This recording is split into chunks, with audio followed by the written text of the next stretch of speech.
Well, hi everyone. Babula and I are back with another Astrology Now episode, and this time we're talking about full moon in Aquarius. I'll get it right. Full moon in Aquarius.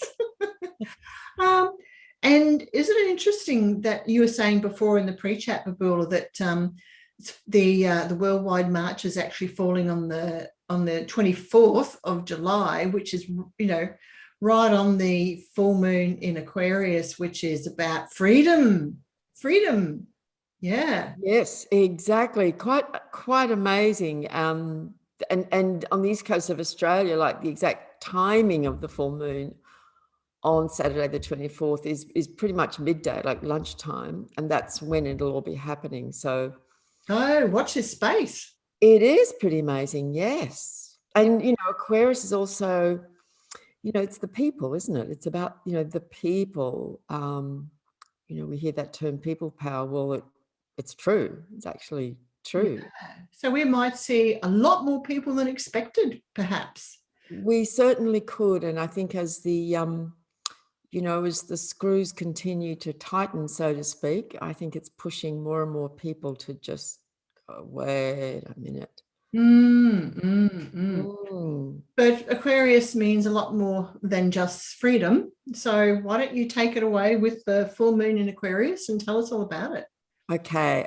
So, a full moon can only occur, of course, when it's opposite the sun. So the prelude to that then would be that the sun moves into Leo, and it actually moved by the time people watch this, it will have moved into Leo on the 23rd, come out of Cancer, that nurturing, mothering sign we talked about last time, and move into Leo.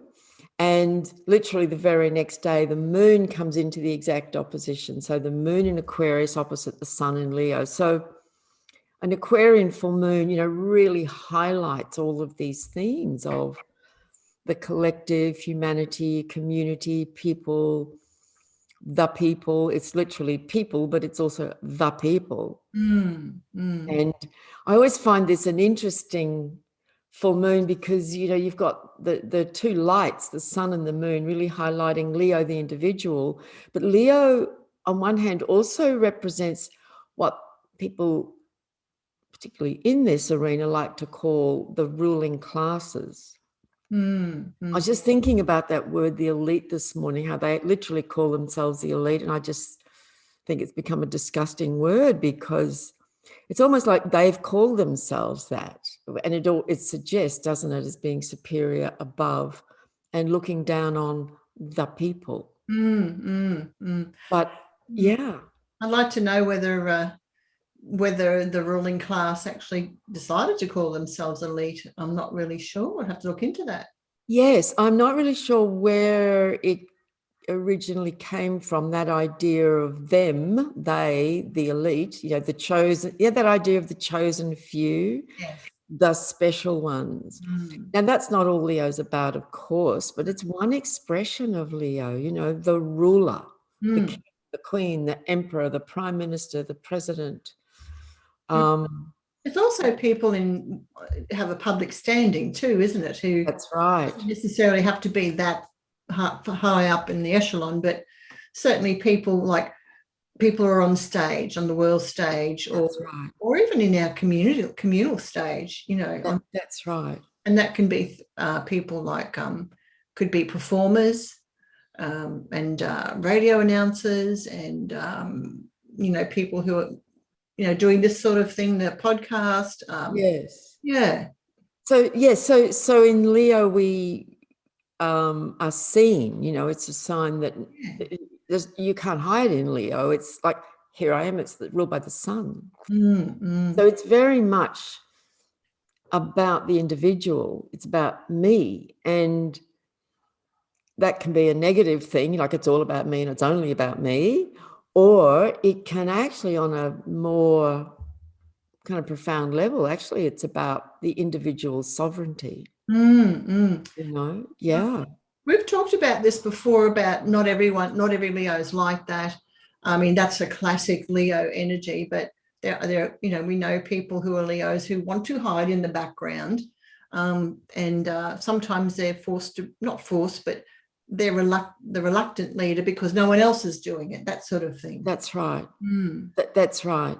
And, you know, if you look at someone's chart, maybe their Leo planets are in the 12th house, so they'll be more operating behind the scenes. But in Leo, there's that natural urge and need to express oneself and be oneself. So the Leo pathway is all about being who you are, you know, and I would go so far as to say, by divine right. Now, of course, rulers would say, by divine right I rule. You know, I mean, kings claim divine right to rule. But actually, when we come down to the individuals, you and me and any individual watching this, we are all born by divine right. You know, we are all divine. We're all part of divinity. And in that way, when we understand that, we know that we are sovereign and that we have sovereign rights, you know, sovereignty.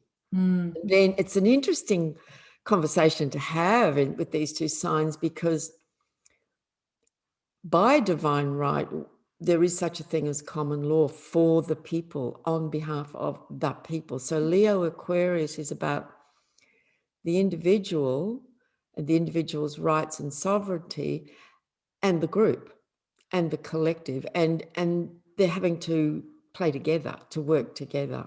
Yeah. So individuals come together on behalf of the group. So let's just explain that a little bit to people who are new to astrology. That there is an axis. So in one sign, there's one opposite, and what's on the other side of the axis affects the sign that's actually like the full moon in Aquarius. I was going to say Leo, Aquarius. Yes. And I was thinking the other day that how does it actually affect it? Does it, like when one is shining with the full moon or when the sun is in that sign, does it sort of temper down the energy of the other one, or does it magnify it? What happens? I think they're both really magnified. They both become very strong and very powerful, because in astrology, we sometimes refer to the sun and the moon as the luminaries or the lights. They are the bright bodies in the sky, aren't they? I mean, nothing's brighter in our part of the universe anyway than our sun. And in terms of bodies or planets orbiting around, you know, the moon, when she's full, is just, you know, she lights up the night sky. So they are the lights and the luminaries. And so they heighten, you know, like I remember years ago reading a book where an astrologer called I'm thinking of eclipses, I'll scrap that. But at a full moon, everything is heightened, and we know that because the moon is reflecting the full light of the sun, and they are theoretically in balance with each other. So they are both reflecting each other, and the idea is that the individual sense of sovereign self is in equal balance to the needs and the vision of the collective, of the group, of humanity. You know? And it's like we can extend this out into all sorts of directions. We could say that each of us is an individual who's come from the cosmos, the universe, the stars, the universal mind, spirit, God, you know, whatever we want to say about that, which is and we're all part of that big collective whole, but we're all an individual flame, which is very Leo, a fire sign. Yeah. So it's a fascinating thing, but they're quite bright signs, these two signs anyway. Interesting. So when the full moon shines its light into Aquarius, what else can we expect? Okay, so, you know, Aquarius is a very high energy sign, as we know. It's a lot of energy here, and it's on the mental plane. So our minds are, one thing that quite often happens for people is that over those few days, we might feel a bit wired, a bit mentally very active. That might be a positive thing for some people who love that energy. Others might feel a bit burnt out, a bit electrified, you know. But it is an amazing time for people to come together. Like in times gone past when we could go out easily, well, we still can if we choose to, you know, and freely just gather and party and enjoy and have festivals and all of that. Like, this is an amazing time of year at the full moon, you know, the Leo Aquarius full moon, for people to come together and celebrate, enjoy. But we can still do that, you know, if we choose to, in whatever way we do. I think it's a really great time to be in some kind of celebration.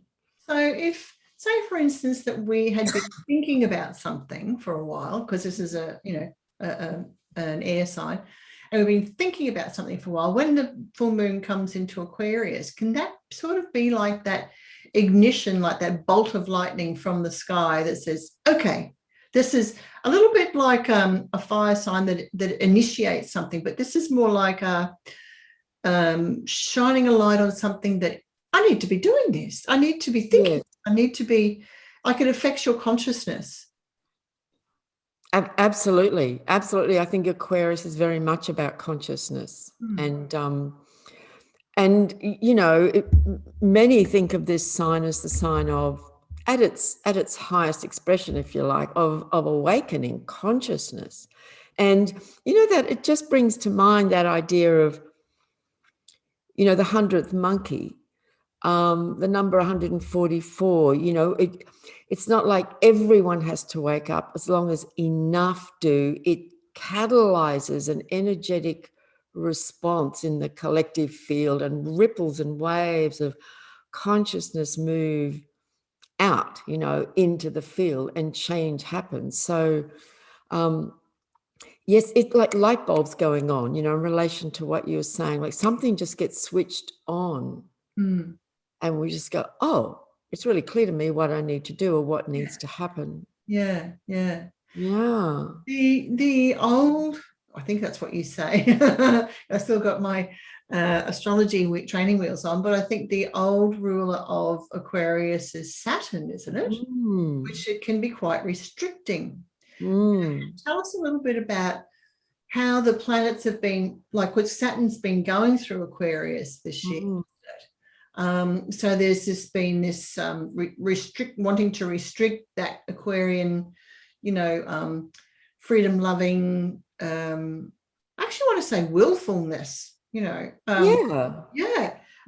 which wants to do what it wants to do, and it wants to do it now, you know, independent thinking and independently acting, doesn't want to be told what to do, that sort of thing. So it can be quite rebellious. Yes. So we're sort of fighting with that Saturnian energy at the same time, aren't we? We are very much those Saturnian constraints and restrictions. You know, you can do this, you can't do that. Stay here, don't go there. And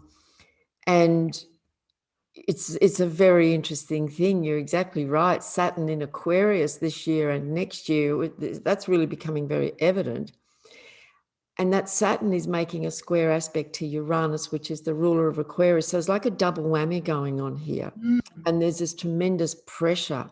It's almost seismic, because there is a sort of an underground earthquake energy and sort of implicit in this. You know, the pressures build and build and build till something cracks or moves. Breaks. And breaks. Yeah. And I think that's people's patience. That's right. And I find that when I go out now, that if I'm standing in the queue at the supermarket and people start to complain about what's going on just out of the blue, you know, someone did today. And it's like you can sense that pressure that's building on people as more and more of their freedoms are taken away. That's right. You know, once you'd think, oh, let's go to the shop. So you just get your car keys and go out, or you go to the park, or you go visit a friend. Now you've got to think about, I've got to have a mask, you know, and what are the distancing, all that sort of stuff, all these restrictions. And so that prolonged stress is building in the people. And it's like, I can see it. Something's going to snap. That's right. Yeah. That's right. And then there are those who choose to not follow those dictates, and that's a stress as well. You know, that's not always an easy thing to do. Yeah, that's right. To go against the, you know, the order. Status quo. The status quo, you know, that's right, the dictate. So yeah, there's tremendous forces of pressure. So this full moon, when the moon is fully in Aquarius, you know, fully lit by the sun in Leo, it can trigger that sense of, well, what about me, which is very Leo, and my rights to my freedom and independence, and wanting to perhaps join a group or join the collective or join a march or connect with other like minds or something, you know, coming out of this feeling of, well, this just isn't right. So yeah, so we're going to see over the weekend, you know, Saturday, Sunday, quite a lot. Because at a full moon, it's always the peak of the 4-week cycle, isn't it? You know, 2 weeks ago was the new moon, and this is now the peak. So it's like peak energy, where everything's come to its maximum expression, if you like, of this 4-week cycle that we're in. So these are power signs, these fixed signs, Aquarius, Leo, they're signs of power. And in Aquarius, it's like mental power, mind power. And in Leo, it's the power of fire, you know, the fire of our spirit, the power of that authentic self that must express and be itself. And I think that's what I'm picking up on is these restrictions, rightly or wrongly, are breaking people's spirits. Yes. And it's unhealthy. Very. Yeah. So it's that's what I sense when I'm with people, when I'm going out into the shopping centre and just chatting to people, as I do. Yes. My little moon in Gemini likes to talk to everyone. Yes. Get feedback from people, what's going on, what are they thinking, all that sort of stuff, you know. And this is what's happening. There's a real sense of heaviness and you know, when you break someone's spirit, it's hard to get them back, hard to get that back. That's right. So after 2022, when this keeps on going, I do wonder, and I'm concerned about people's spirits being broken. And that's why it's so important for people to, either way, that's why it's important for people to be with their tribe. That's right. And remember, and now as the sun is moving through the sign of Leo for the next 4 weeks, so the sun's moved into Leo on the 23rd, so just the day just before the full moon. And then, you know, Mercury will move through Leo as well. We'll come to that. This is the time every year when the sun goes through Leo for us to look at, well, who am I? To me, that's always the big question in Leo. Who am I? Why am I here? Why did I come here? What's my life about? Am I being myself? Am I shrinking? Because Leo, you know, is the lion, the lord of the jungle with his magnificent mane. And I'm wearing Leo. I realize I'm kind of wearing colors that are quite Buddhist today, but I meant them in the sense of, which is fine by me. I don't mind that at all. You know, even the painting I've put up is fire, sort of in honor of that Leo fire. So what's happening to our fire? Is our fire being put out? And there are many ways we can keep those fires lit.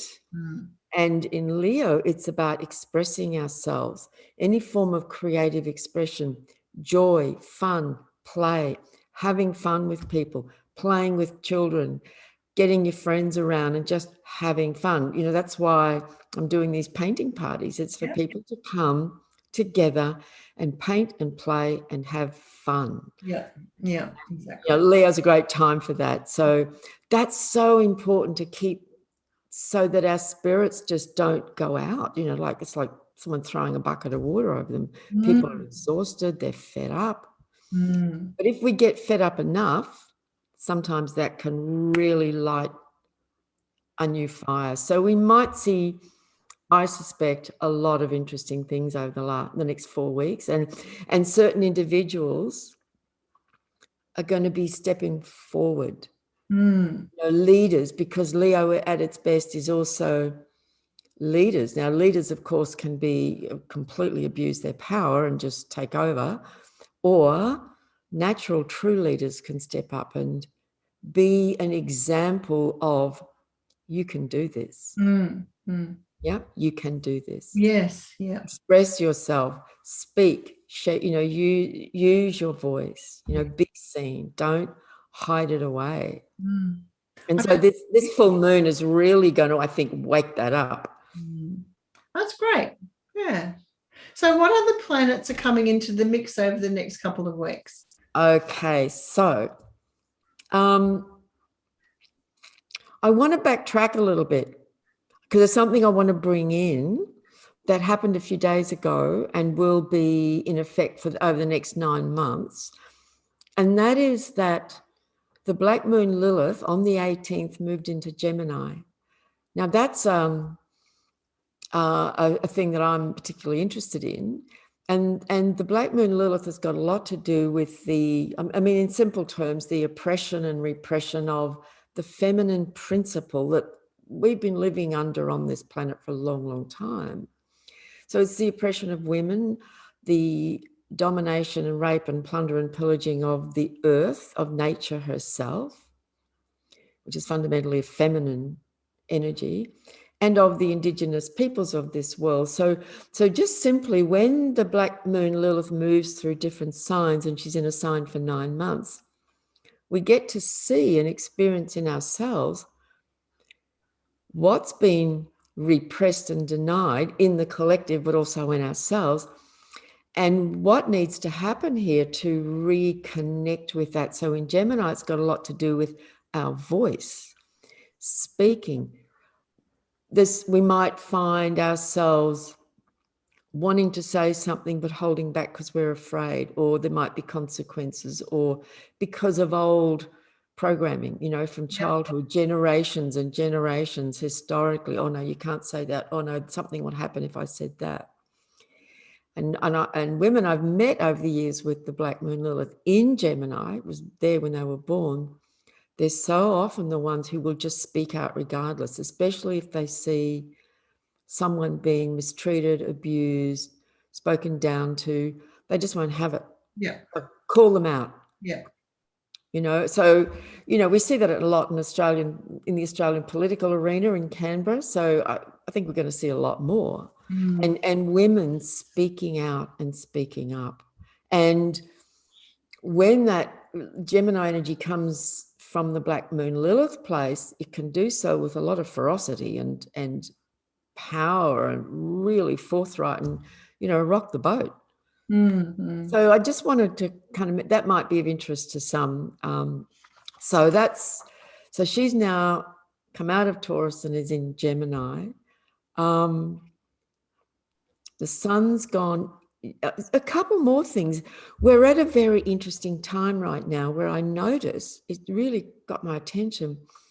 There's a lot of asteroids and a number of planets and bodies that are just or about to change sign. They're sitting right on the cusp of signs.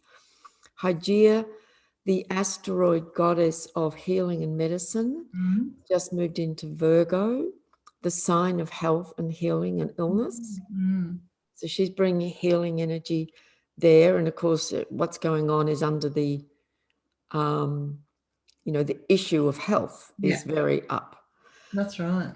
And Venus has just gone into Virgo as well, the goddess. So there's this Virgo energy. So themes around health, and are we paying attention? What are we doing for our health? In what ways do we need to get back to nature to clean up our diet, get more exercise, really address those issues? So I just wanted to bring that in because that's part of the background of what's going on, over these weeks as well. Well, that's interesting because I've had a few friends say, I just want to get healthier. I want to walk a bit more. I want to eat better, maybe become a vegetarian, give up the meat, that sort of thing, because they want to just tread more lightly on the planet and feel better. Yes. And clean it up a bit. That's Virgo, isn't it? Cleaning up our personal environment, but also our bodies and our health as well. Yeah. Yeah. So, okay. So the 23rd, Sun into Leo, and the 24th, the full moon. And of course, every full moon, we often feel for a couple of days like we're just wide awake. And this one will be quite wide awake. So, if you're waking up at 3 a.m. and can't get back to sleep, you might as well get up and get on with things. Well, actually, a naturopath, acupuncturist was telling me that if you do have that 3 a.m. waking, it's usually to do with anxiety and frustration and anger too. Yes. Yeah, so just be aware of that, people. Yes. To be dealt with there. Yes, and at that time, if we wake up around that time, often our thoughts can be quite negative. We kind of wake up worrying about something. But it's an excellent time to meditate. Yes. According to some researchers, excellent time. Yes, just make use of the time. If sleep isn't going to happen, then that's right. That's right. Okay, so what else have we got? On the 28th, Mercury, the messenger, communicator, the planet of communication, words, ideas, speaking, moves into Leo. It joins the Sun in Leo. So there's a lot of people on the soapbox. I know, like I've got something to say.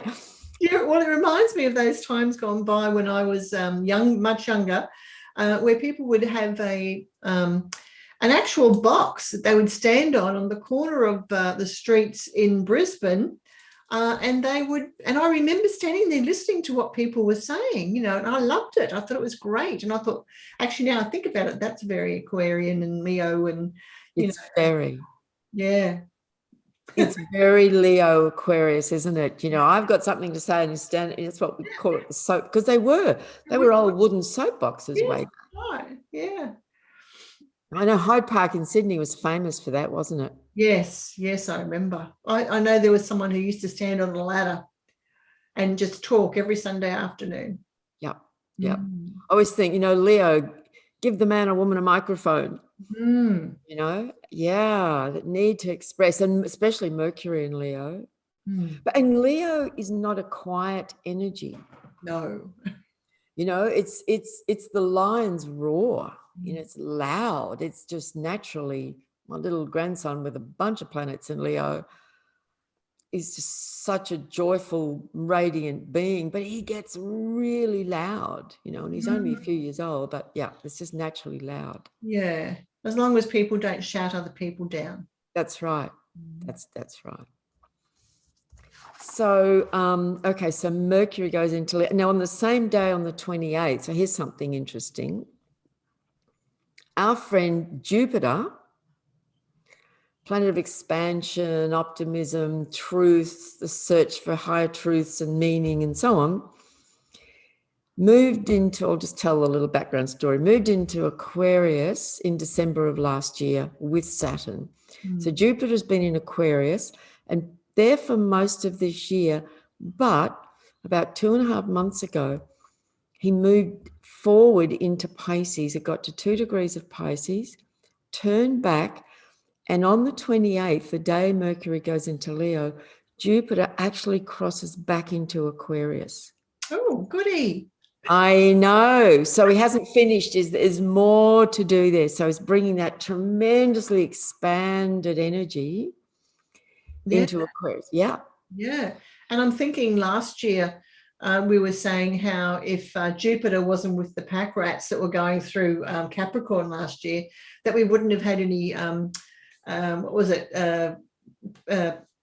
government supplements paid out, to people. If that was there, we would have just been on our own, baby, and we would have had to no work and what would you have done? But because Jupiter was there, the government was very generous and paid people some JobKeeper and Job Seeker and the supplements and wow. That's right. So it created a bit of a buffer for people, but of course that's gone now. Yes. So it's going to be, be very interesting now for the next couple of months as Jupiter, moves back through Aquarius in retrograde motion, because it is the planet through which we, at best, seek knowledge, truth. And so, Aquarius is very much the energy of the public domain, the collective field, what's going on for every, that phrase, we're all in this together. Well, we are and we aren't, but, so we sort of are and we aren't. That's how I take that one. Unless you're a footballer and then you get great privileges. Exactly. Well, there's the Leo, isn't it? Yep. We're all in this together except for some special people. Yes, exactly. Yeah. They get special privileges. Yes, MPs, sports people.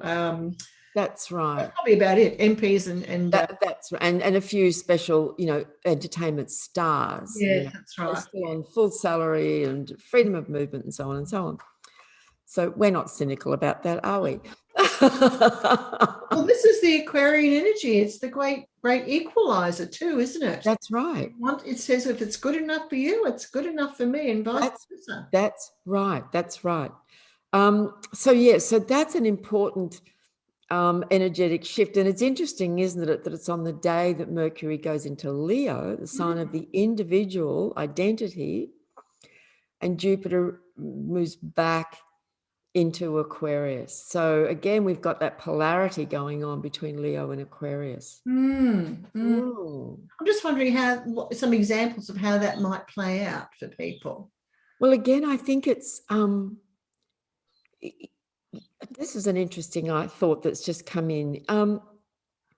Like there's, for many people, a sense of wanting everybody to wake up, and yet, like the Leo part of this is it can only happen one person at a time. It's like each individual is going through their own process. And what does wake up even mean? Yeah. Going through their own process.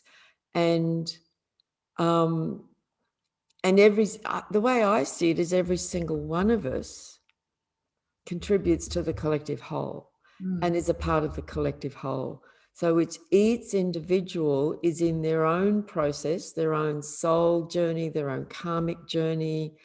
Nobody can make anybody else understand what somebody else understands. It's not possible, I think information can be shared and so on. But I do feel that when Jupiter's going through Aquarius, and in a few months it will turn direct in Aquarius and then move forward through Aquarius. And I think that, and I didn't check the timing of that, but that will be a time when it's in direct motion going through Aquarius.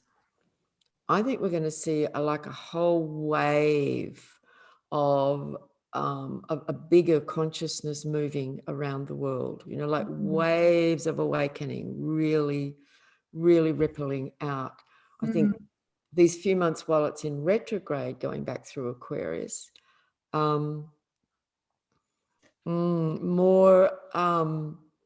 it's a little bit more challenging, but more people might start questioning.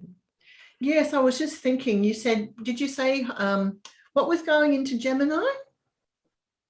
The Black Moon Lilith. Oh, the Black Moon Lilith, okay. Because I was thinking about perhaps those who've been a bit stubborn and obstinate about looking at both sides of a situation might actually be thinking through that a little bit more deeply or a little bit more broadly or even going, I wonder if that's actually true what I've been thinking or what I've been told or, that sort of thing.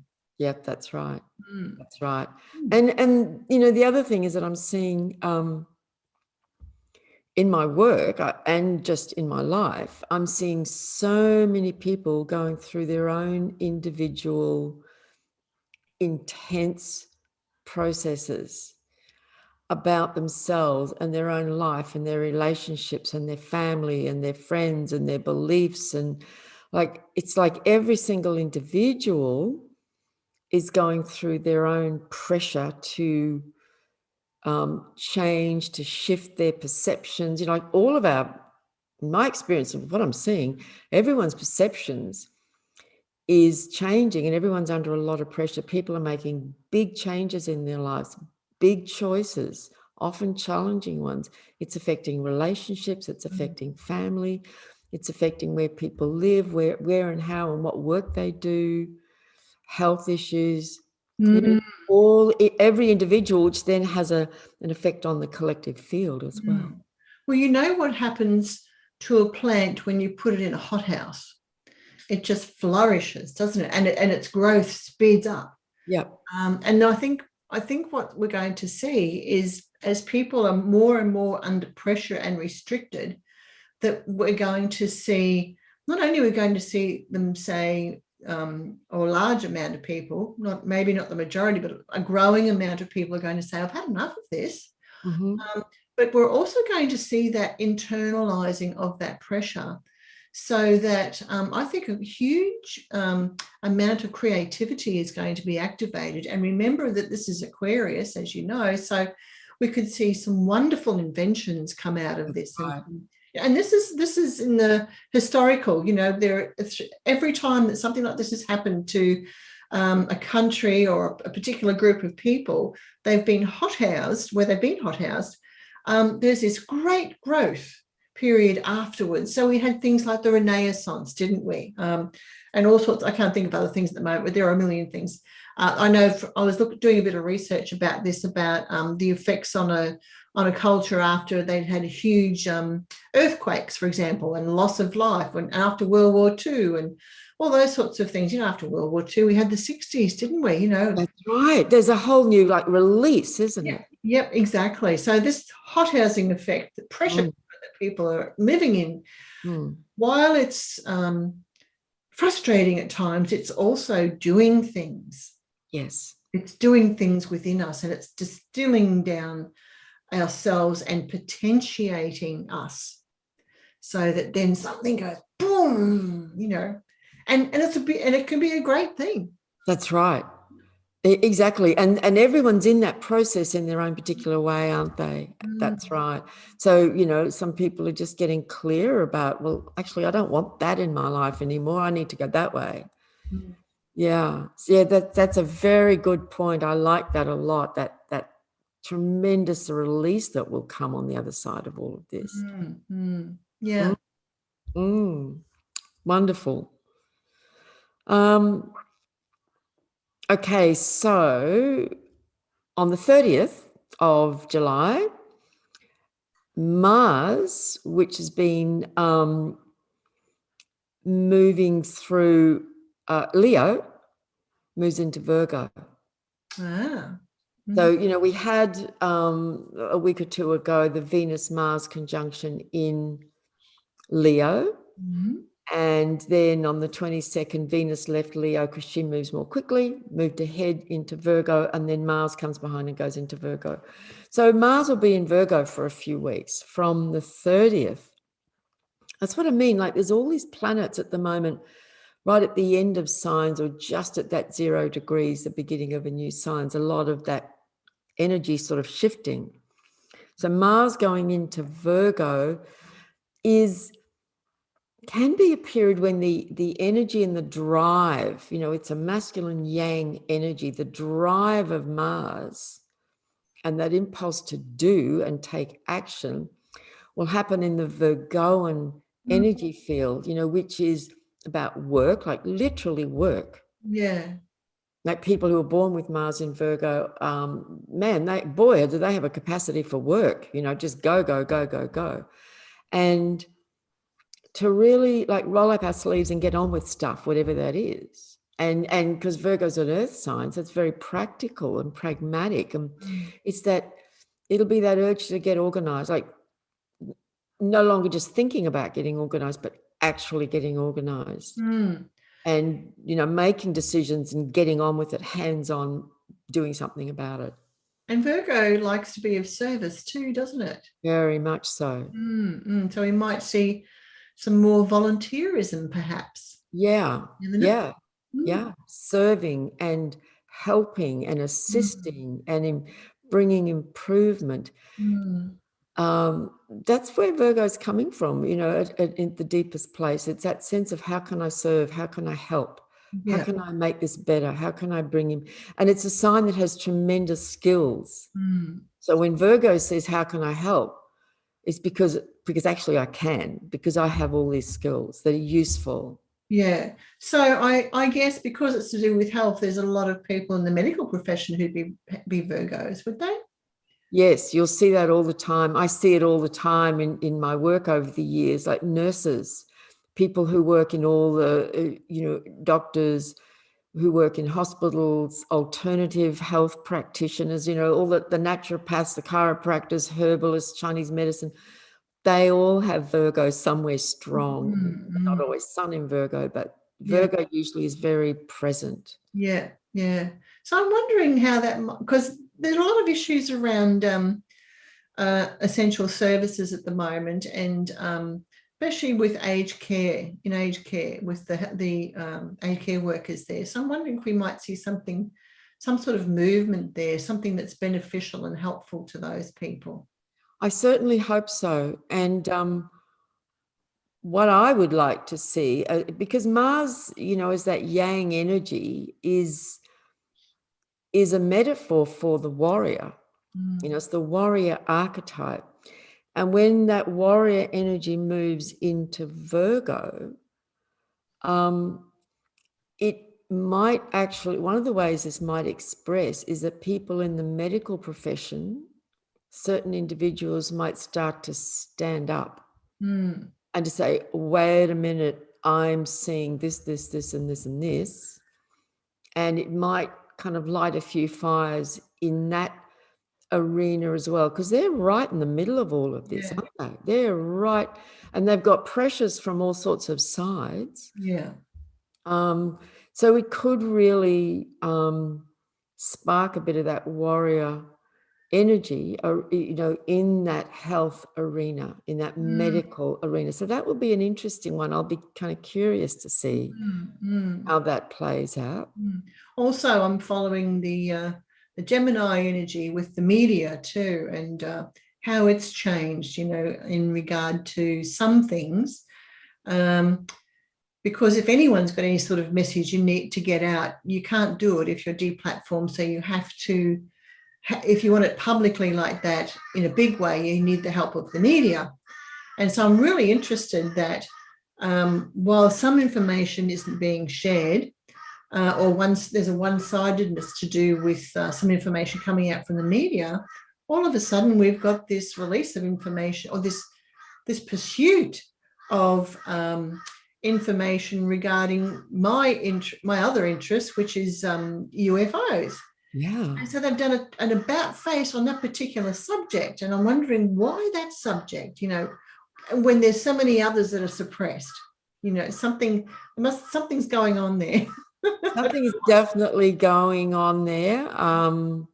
I do wonder what the motivation about that is, so for me, it's a kind of a wait and see, but it is very interesting and curious, isn't it? Yes, it is. Yep. And, as you say that, it reminds me again of this Aquarius full moon. Maybe there's going to be some interesting developments over the weekend with that Aquarian full moon opposite the sun in Leo. Yeah, possibility. There'll certainly be more developments in a couple of months anyway, for another report to be released from the intelligence services in the US about the UFO subject. Certainly, and as Jupiter in a few months moves direct again in Aquarius, likely to see a lot happening there. Yes, it's fascinating to watch, isn't it? Certainly is. Yeah. It certainly is. Yeah. Like moving the chess pieces on the board, Very much. Yeah.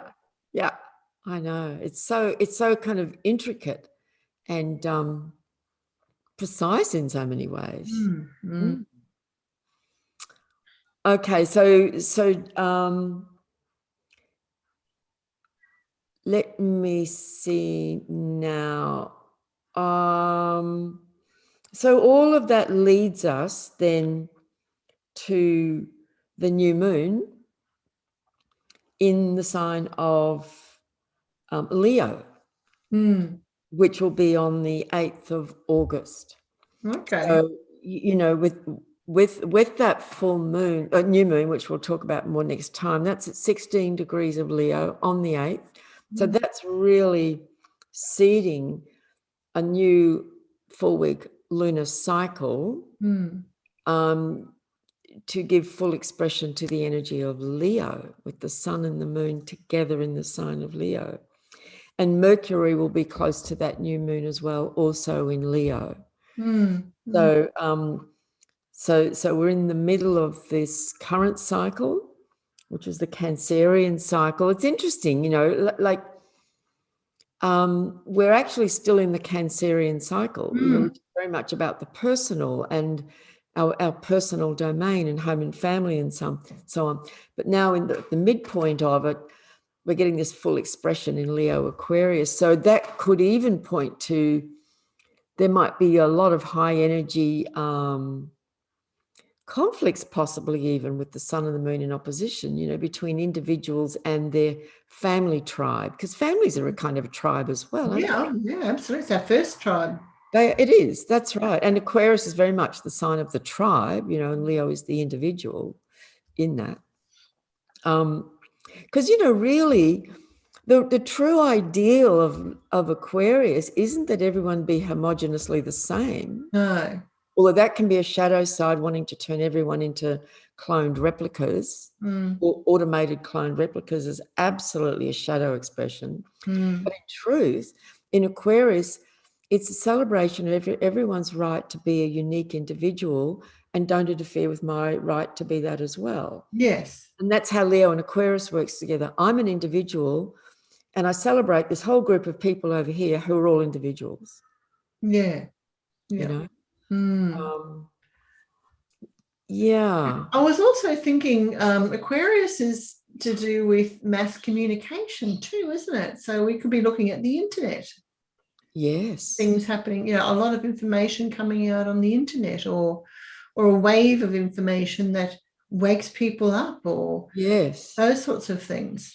Yes, that whole world of technology. I mean, we're also getting these 3 multi-squelty squillionaires heading off into space on their rockets. Yep.